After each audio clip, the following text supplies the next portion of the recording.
And hello, welcome to Open, the show that opens the Bronx and the rest of the world right to you. I am Daren Jaime, and today we'll update you on what's happening in and around our borough and New York City.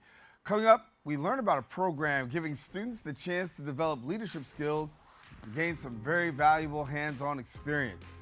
And then next, we shine a spotlight on a remarkable initiative transforming the lives of community college students across the nation. And finally, we'll take a moment and remember and reflect the events of 9/11 on its 23rd anniversary. So stay tuned because all this and much more is heading your way. Right now, we're officially open.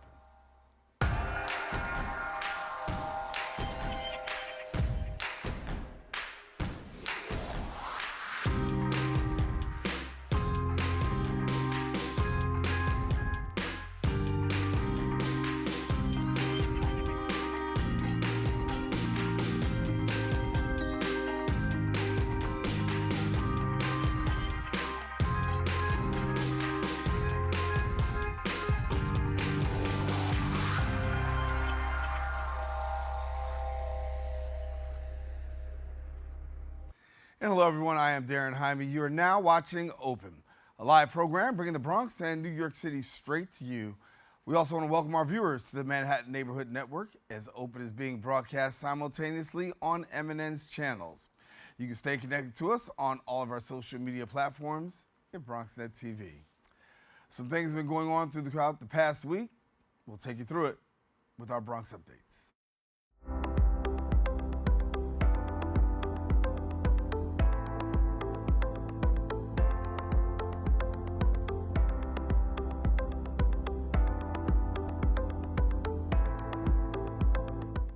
We start off with community news. The borough of the Bronx has the highest rate of domestic violence in New York City, with more cases and deaths than any other borough.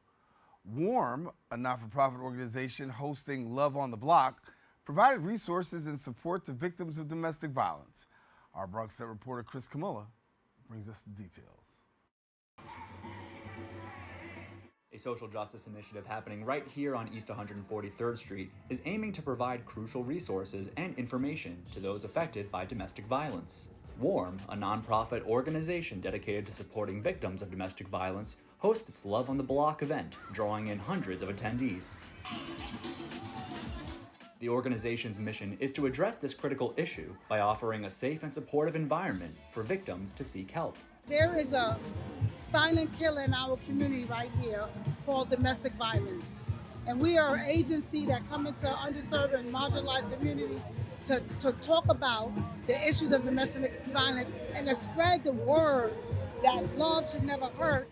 Up and down the block, local vendors and representatives join the activity, bringing essential information and resources to those who need it. According to data provided by the Domestic Violence Fatality Review Committee's annual report, intimate partner homicides increased by 29.2% in 2023, contributing to over 70,000 reports each year. Among those statistics, women of color represent the largest demographic of those affected by this matter. We're always looking to reach out to new grassroots groups that are maybe unfamiliar to us. So we have everyone covered and no one feels like they're ostracized or ignored or overlooked. WARM emphasizes the importance of community and empowerment, saying they're dedicated to providing a safe haven and resources to victims of domestic violence, promoting self-sufficiency, and rebuilding lives. It's all about bringing together local organizations, law enforcement, and community leaders to provide vital services, including counseling, legal assistance, and housing support.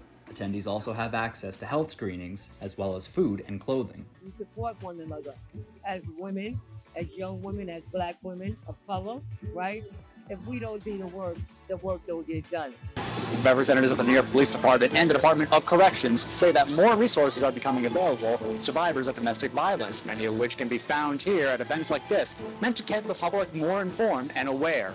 Reporting from BronxNet Community Television, I'm Chris Camilla. All right, thank you, Chris. That's all the time we have for our Bronx updates. We want you to stay with us. Coming up after the break, we'll talk to the Bank of America about Student Leaders Program. More Open when we return.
And we are back. For the past 20 years, Bank of America has been helping to shape the future of young leaders in New York City. Their Student Leaders program offers high school students an opportunity to develop essential career skills, as well as gain some practical work experience and make a meaningful impact in their communities. Here now and sharing more, we've got the preferred business of the, tell us more, is the preferred business region executive of the Bank of America, Fernando Nunez. We gotta tell him, give you a better title, man. Condense it or something. How's it going? Darren, good to see you. Good to see you again. Good to be back. It's good to be back. And when I see you, I think about the students. I think about the work that is going on. It's this wonderful partnership of yourself and students. Yes. And you're really raising up leaders, and Bank of America is right there at the forefront. Yes, definitely. And as you mentioned earlier, we're celebrating our 20th anniversary in the Student Leaders program, and it's meant to empower our students and give them the leadership experiences that they need in this great city of ours, right? And so much talent here, particularly in the Bronx and the rest of the boroughs. Yeah. So you have an opportunity to pick out leaders, right? And some of the best and the brightest. Yes. And so let's talk a little bit about the selection process on how you got there. Oh, that's an excellent question. So we have 5 terrific teammates from the Bronx, Manhattan, Queens, and Staten Island, and they're from various high schools across New York City, particularly juniors and seniors. And we're looking for these bright minds that are looking to make an impact and be very involved in the community. And then we give them an opportunity to support some nonprofits that we work very closely with, particularly DREAM and Vanderbilt YMCA. They have the opportunity to travel down to Washington, D.C. Yes. A week, expenses paid, but no vacation. Let's get to work. Yeah, I know. They participate in all these nonprofits I mentioned, and to go to the Capitol and gain those experiences and take them out of their comfort zone here in New York City is a remarkable experience, which we always get very positive feedback from our students that participate in it. Fernando, talk me a little bit about the element of exposure, right? Because that's what these young leaders are actually they're exposed. You have Washington, D.C., the global capital of the world, arguably, right? Then you've got the opportunity to come to New York City, and here we've got the financial district, so many other great things that happens here. But students really firsthand an opportunity to really rub hands, shoulders with the top professionals and elites. Yes, definitely. That's a great point, and that's the whole point of the program, right? In terms of ensuring that we give these students the exposure they need to various experiences locally and through us as Bank of America, right? We're a great financial institution. And when we think about the nonprofits that we participate with student leaders, DREAM in particular, they're a charter school in East Harlem and in the South Bronx. And what they learn supporting DREAM, continues in terms of this continuum around, ensuring that we have kids from the community that want to do well and empower them in terms of the skills that they want to develop around leadership and business. And then we have Vanderbilt YMCA in Midtown East, and they're focused on wellness and health, right? And these are all experiences that are critical for anyone who wants to be successful. Yeah. So for the future, if somebody says, listen, I want to become a part of this, what are they doing to get an early nod on next year? Oh, they got to just go into our website, bankofamerica.com, and explore all the opportunities that are out there with us. Yeah. It's for yourself. Obviously, it's got to be a great feeling, having the opportunity to really impact the lives, giving that exposure, and then for Bank of America really to say, listen, we're going to make the investment not just economically, but we're also making the investment, from a social perspective for these young people. Good. And follow us on social media as well. We're on LinkedIn and we're on Instagram, and you can continue to experience what we do out in the community. It's a great time. Thank you so much for coming to share. No, thank you. Great Good seeing to you have again. Good to see you again. Thank you very much. And, congratulations to those young leaders out there. Thank you. And Bank of America. Excuse me, almost choked over here. Listen, for more information, visit the website at bankofamerica.com. Encourage you don't go anywhere. We'll be back with more Open coming up right after this.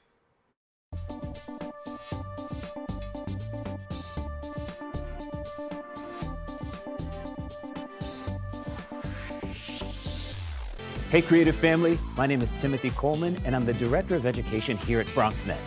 And I'm standing in BronxNet's Media and Technology Studios in the South Bronx because I want to let you know about an amazing program that we're bringing back that highlights the creativity of community members just like you. Emerging Media Makers is a show that introduces you to BronxNet's certified producers.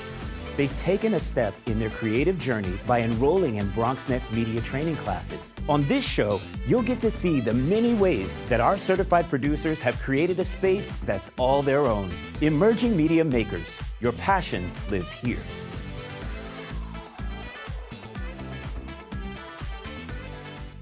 And we are back. It's important to remember that while you should enjoy everything life has to offer, it's also crucial to prepare for what happens when you die.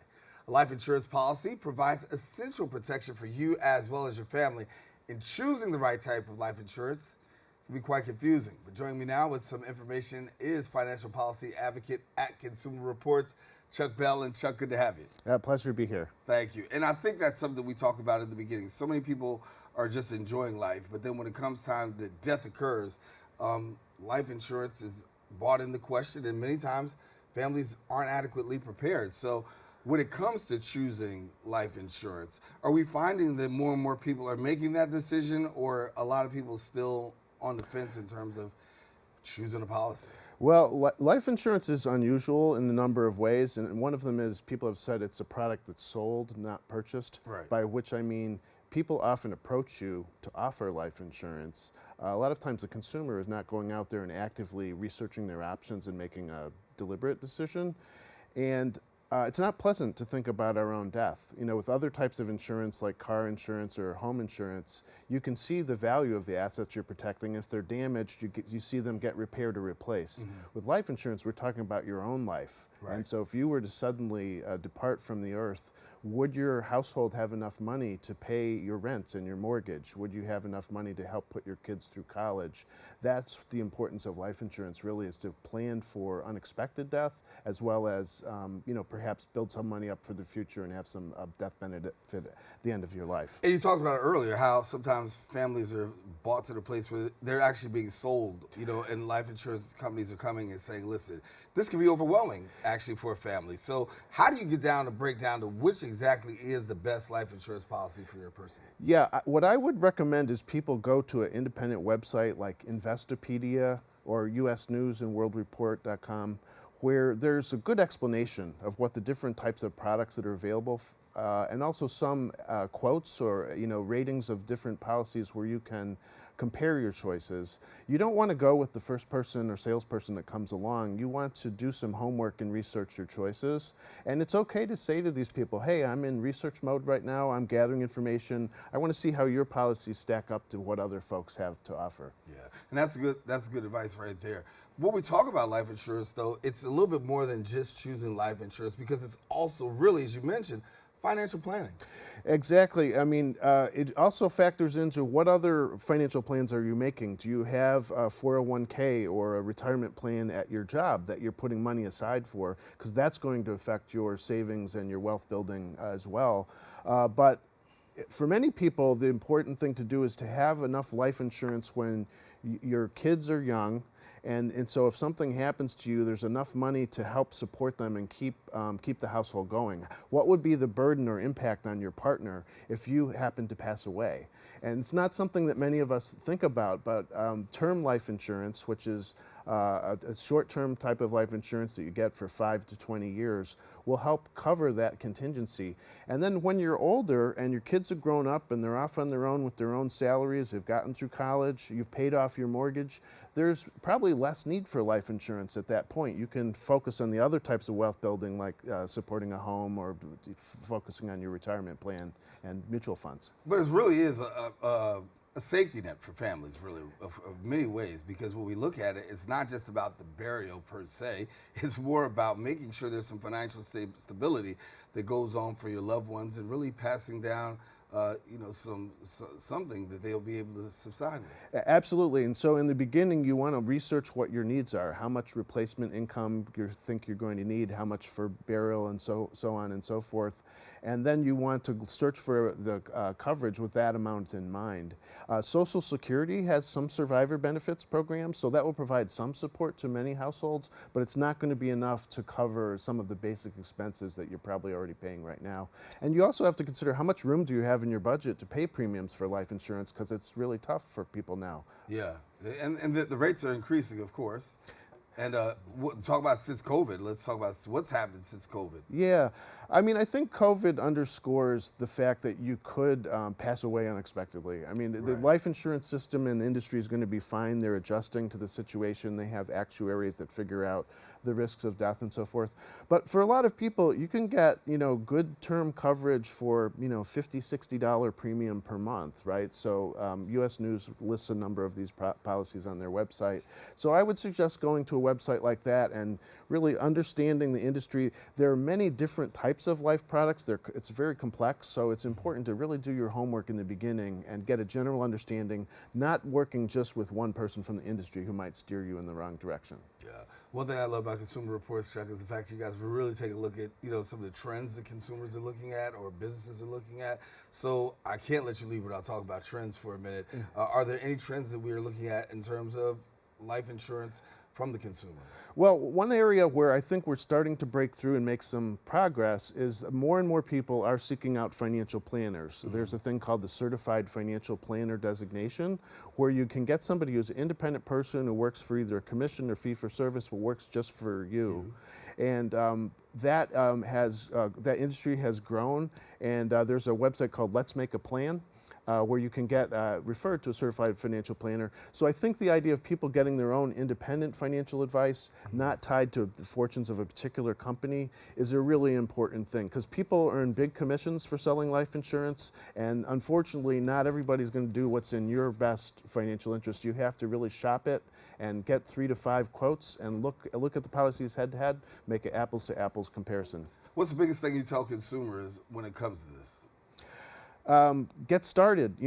I think the challenge is that people say, I'd like to do that someday, but keep putting it off. You can start today. You can start to go to some of these websites. You can reach out, maybe find a friend who uses a financial planner. See if you can go get a meeting with that person and get some advice and some ideas on how to get started. Because after COVID, I'm sure that more and more people are saying, listen, I got to take a look at this and get it. Yeah, I think in the old days, honestly, life insurance was often sold to you during the coffee hour after church. Right. And we don't have that quite as much as we used to. It's harder for the companies to reach consumers. They're doing more advertising on the internet, but there's less in-person contact to make the sale. So sales have been probably declining a bit. And but it puts the consumer in a position where they can ask more questions and reach out to companies more proactively on their own. Chuck, good to see you. Okay, thank you, Thank Daren. you. All right, Chuck Bell, policy advocate for Consumer Reports, joining us here talking about life insurance. Now, if you want more information, visit the website at consumerreports.org and then follow them on social media at Consumer Reports. We encourage you don't go anywhere. We got more open coming up right after this.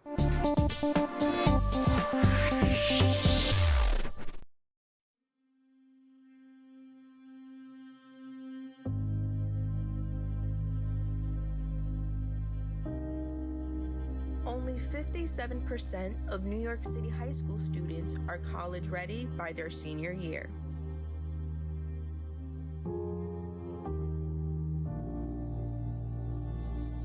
%5 of high school graduates either have no plans to attend college or are uncertain that they will ever attend.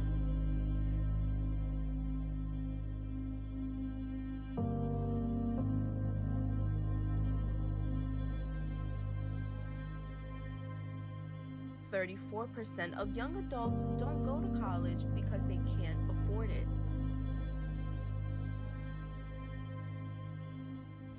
Discover what's possible. BronxNet's education programs, internships, and opportunities help engage and inspire Bronx youth and beyond to pursue their passions. Be a part of the BronxNet family.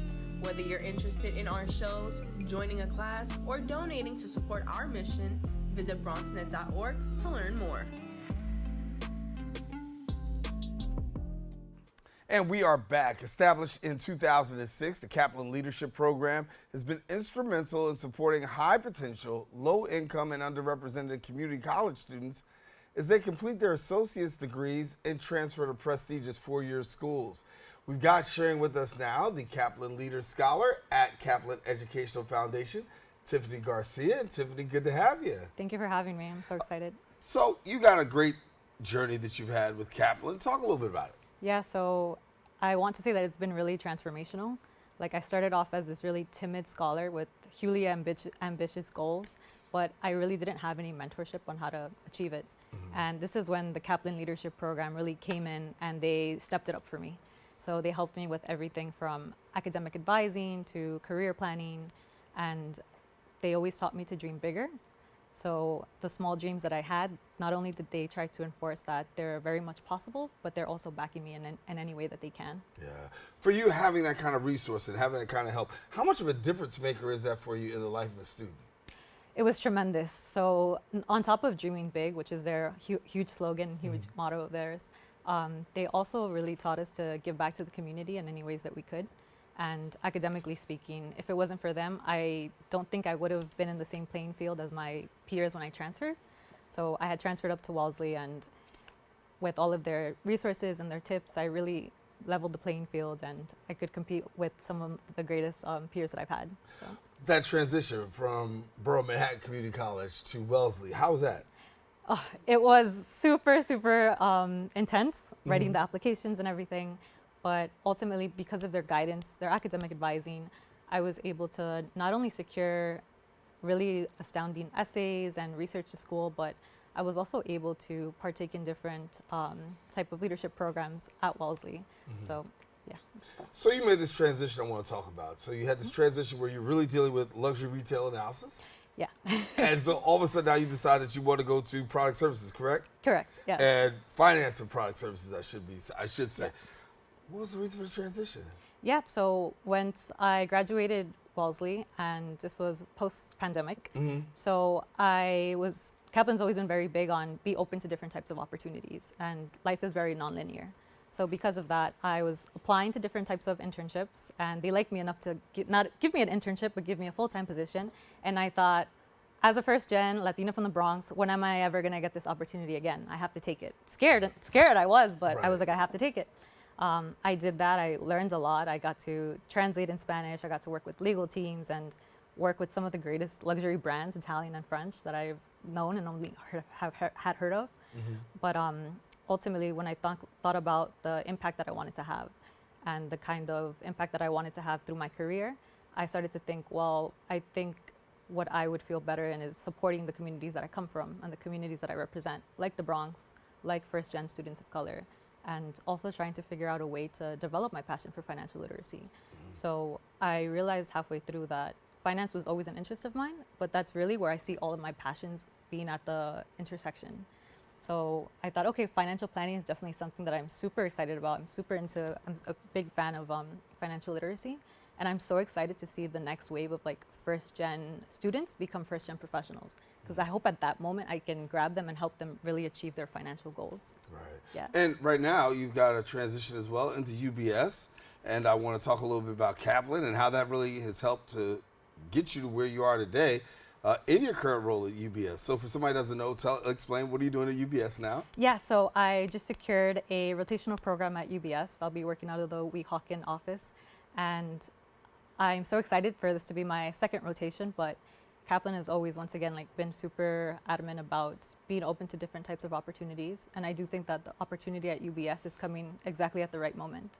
And Kaplan, with their career advising and their professional advising too, and knowing that financial services is something that I want to pursue, I'm super excited about becoming an expert in the field, and I'm going to be able to do that with UBS's resources. So getting the licenses, the certifications, and the hands-on training that I need to become an expert and give back to the community.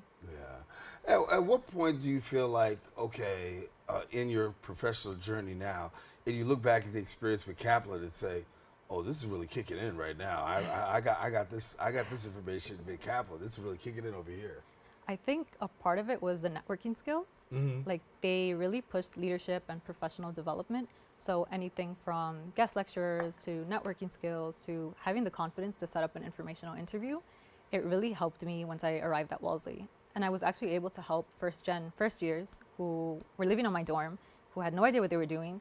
And I was able to take a few of them on and tell them like, hey, you know, Kaplan Educational Foundation has taught me X, Y, and Z. I'm scared that if I don't tell you this, you're going to miss the mark and you're going to go through your post-secondary education without really developing the skills.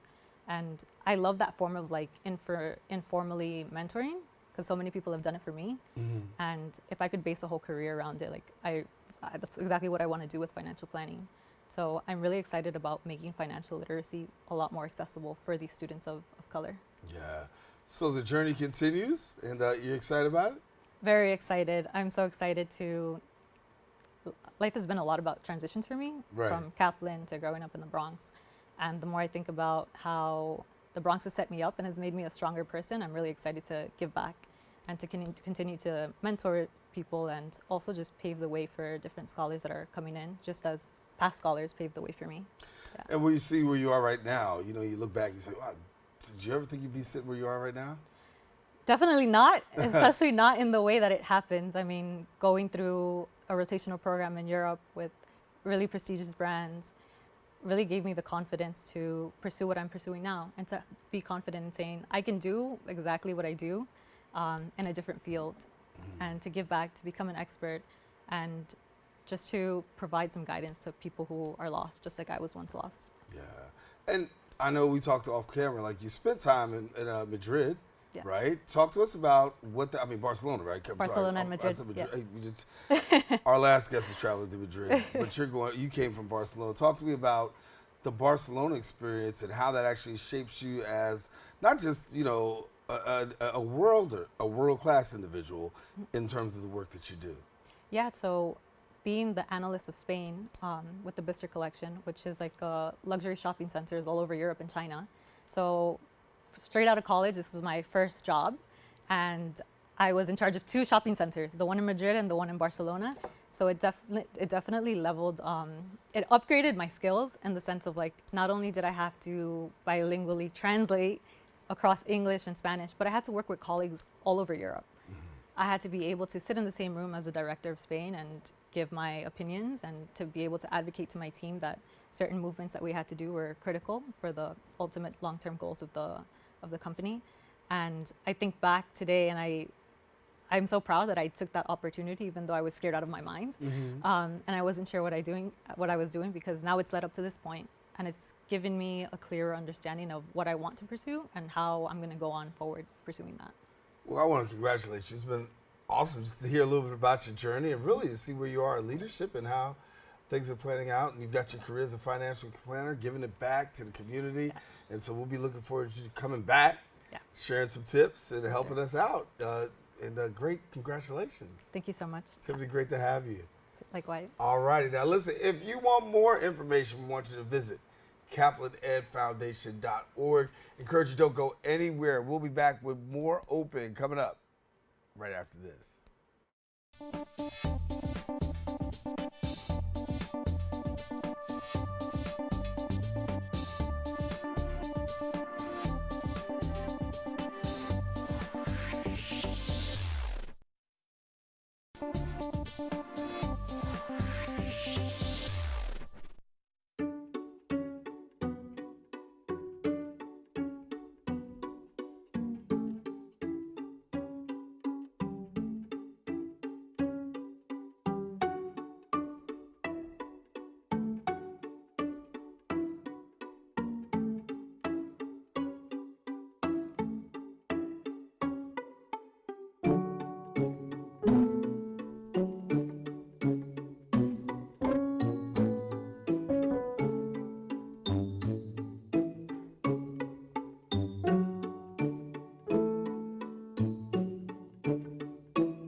And we are back today. September the 11th marks 23 years since the tragic events of 9/11.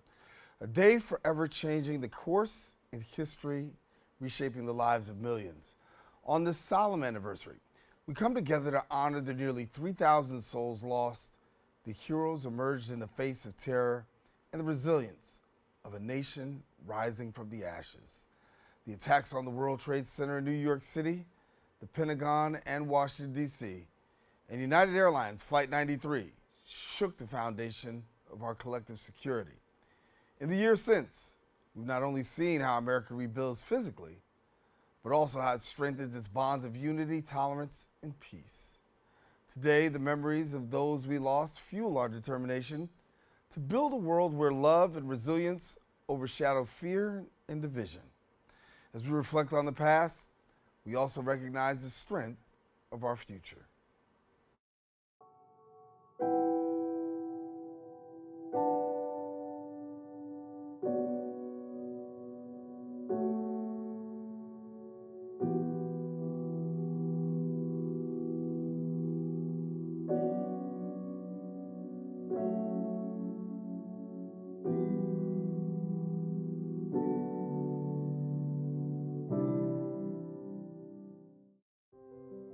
On September 11, 2001, Al-Qaeda carried out the deadliest terror attacks on America in the nation's history, killing nearly 3,000 people and injuring thousands more.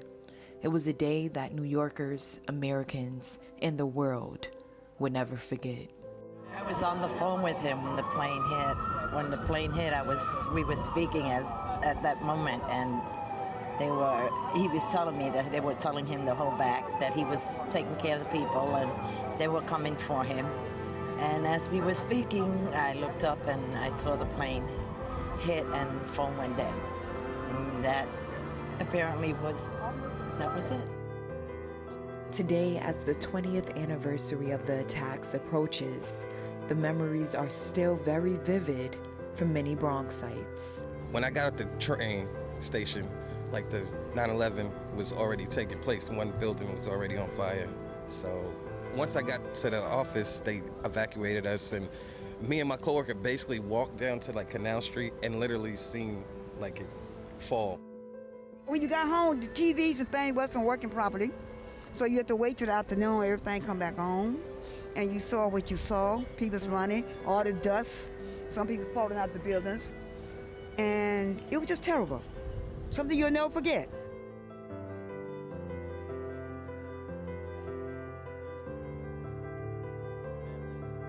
I was in high school at that time. I had to walk home, actually, from 14th Street. I had to walk home. Yeah, it was smoke everywhere. It was like the whole Midtown was flooded with smoke. It was horrible, the worst experience. I was in elementary school, so all I remember was my mom just racing, coming to pick me up because there was just a crowd of just families, parents just picking up their kids that day. I was in 7th grade and we were just sitting in the classroom, and then it just went silent for a few hours. They didn't tell us anything. We were just sitting there, and then eventually they did tell us at the end of the day what had happened. We lost 343 firefighters on 9/11. The anniversary is a day where we remember how brave all first responders were. Guys, in the aftermath, where did you find consolation? I was going to say consolation with our families and really our fellow firefighters. You know, that understand we're all in the same boat. We understand, what has occurred, and we've all gone through the same emotions and experience, in the last month. And I was saying earlier today that it's difficult to relate right now to people on the outside of the job. They don't really realize what has occurred. My first day of vacation, so you'll see me walking the kids to school every day. I walked back to my house. My wife was on the phone with her mom. TV's on in the bedroom. I walked into the bedroom. I saw the tower on fire, and I said, well, that's not a little plane. That's something big that hit that. And I walked to where she was standing, and I said, look, I'm leaving. I'm not sure when I'm coming back. We just lost a whole bunch of firefighters, and I don't know when I'm coming home. And for many, it doesn't feel like 20 years have passed. It feels like yesterday, too. I realize it's 20 years, but I do believe, myself personally, I would never forget what happened. It was a very, very sad day. It don't feel like it. When you think about something like yesterday, it was so terrible. Now they build it over, and it's nice, but people still gonna remember them, okay? They're not gonna forget this. No, they're not gonna forget this. I don't blame them. It brought us all together, you know what I mean? We had to, devote, be neighbors to each other, like build each other up. We have to tell this generation, because that's part of who we are, I think, collectively as the United States society. We're all good people. Wow, 20 years ago. It was a beautiful day. Beautiful Tuesday, primary day. I'm involved with the union.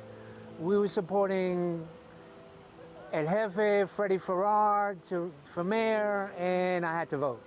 7 o'clock in the morning, I signed on to the ambulance, and I had to vote. So the first thing we did was drove my ambulance to my voting site, and I voted. We got our first job that day in a homeless shelter for a man that needed an ambulance. And on the way to St. Barnabas Hospitals when we heard the first plane hit into the World Trade Center. And being an EMT, paramedic, firefighter, a cop, it's a special kind of person to do that kind of job. So, you're an adrenaline junkie. You want those good jobs. So when we first heard the first plane hit, I called our dispatcher, and she says, Joe, I'll send you down there. So we dropped off our patient at St. Barnabas, and we started heading down to the World Trade Center. Halfway down there, we heard the second plane hit. And we actually thought about not going, crashing our ambulance into a wall. Why? Because they started talking about terrorism. None of us had ever experienced terrorism before, let alone training in our training as EMTs and paramedics. But that was a fleeting moment. We continued on downtown. And one thing that I remember vividly is going down the West Side Highway and seeing thousands and thousands of people running away, and the only people that you see going towards the towers were the EMTs, paramedics, firefighters, cops, mostly civil servants, union members, going towards the towers. Arriving there at the base of the towers in front of the Marriott, we set up a command post. And the first thing you do at a command post or a high-profile job is you look for the highest-ranking fire department official. And that was Chief Charlie Wells. We found him. First thing out of his mouth was, put on your helmets. Don't look up. And we were like, don't look up? So the first thing we do is look up. And that image will haunt me even till today, 20 years later, seeing people jump off the building. Can't even fathom what they were thinking about jumping 90, 100, 110 stories off a building. Shook that off. Charlie Wells grabbed my partner, Billy, and I, and we entered the Marriott.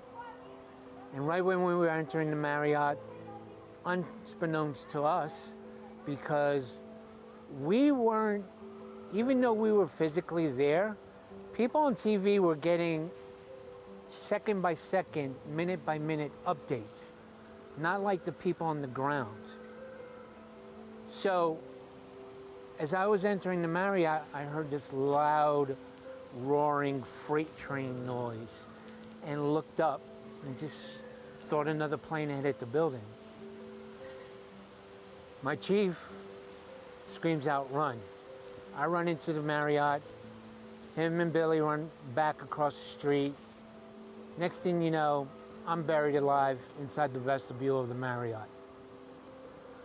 All I could do is pray and scream out. A couple seconds later, pitch silence, pitch black, total silence, and then you start hearing these beeping sounds. And it was the passive sounds of firefighters not moving because of their oxygen tanks. And that's one thing the firefighters have, is this passive sound alarm. When they don't move, their co-workers can find them, locate them.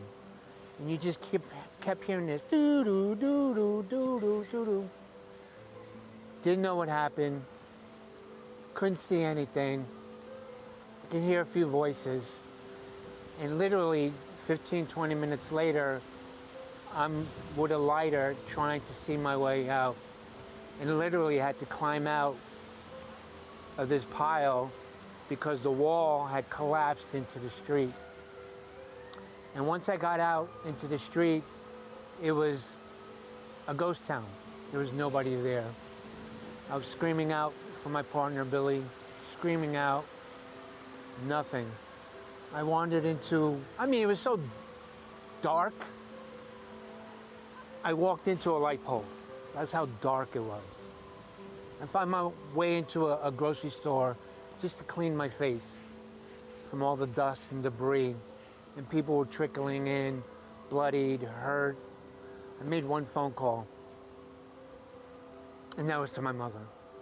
And she was yelling and screaming at me, "Get out of there, we're under attack, get out, get out, get out." And all I could do was respond to her was like, I have to find my partner, Billy. I have to find Billy. And that was it. You couldn't make no more cell phone calls after that. The cell phone towers had went down. And after searching for a while, I did find Billy. He was blown under a truck with a broken leg, broken collarbone, some cracked ribs. I found him, and we started walking towards the South Street Seaport. Because that's when all these little boats were coming over from Jersey. I put him on the boat. I didn't get on the boat because I physically wasn't hurt. We helped the firefighter get on the boat with a broken back. A couple of my colleagues were there. They got on the boat. Then the second collapse came, and the boat left. And I'm screaming, "Wait, wait, wait." So I spent the next few minutes dangling over the sidewall, about to jump into the river. The cloud and dust subsided, and I was like, oh my God, what's gonna happen next? I found the Parks Department gator. I hot rodded it, and I was gonna drive it back to the Bronx, because you couldn't drive anything down there. You couldn't drive a car, an ambulance, let alone anything. My ambulance was destroyed. So what I ended up doing was taking this Parks Department gator and transporting people for the next, 12, 18 hours that were hurt to these ferries and boats that were coming over. I ended up going home the next morning. My then fiance, my now wife Samantha, was waiting up for me, and all I could do was cry. I had survivor's guilt. Why was I still alive and so many other people dead? Literally, if you ran left, you lived. If you ran right, you died. And looking back at this day that will live in infamy, 20 years later, I can just, count my blessings. Yes, I've been diagnosed with liver and pancreatic cancer due to the 9/11 exposures that I had that day, but I'm in remission. I count every day as a blessing, and I just want people, anniversary, I don't like the word anniversary. I like the word remembrance, never forget. And I want people to just remember that there are still people today that are suffering, and to, remember the sacrifice that, not only first responders, but civilians made that day. And, we keep them in our hearts and our prayers. BronxNet would like to remember the innocent people who boarded planes that day, individuals working in the World Trade Center towers and the Pentagon, the first responders who perished responding to the attacks, as well as all volunteers who took part in the recovery effort.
Today is about remembering, but it's also about recommitting to each other, to our values, and to the ideals uniting us all.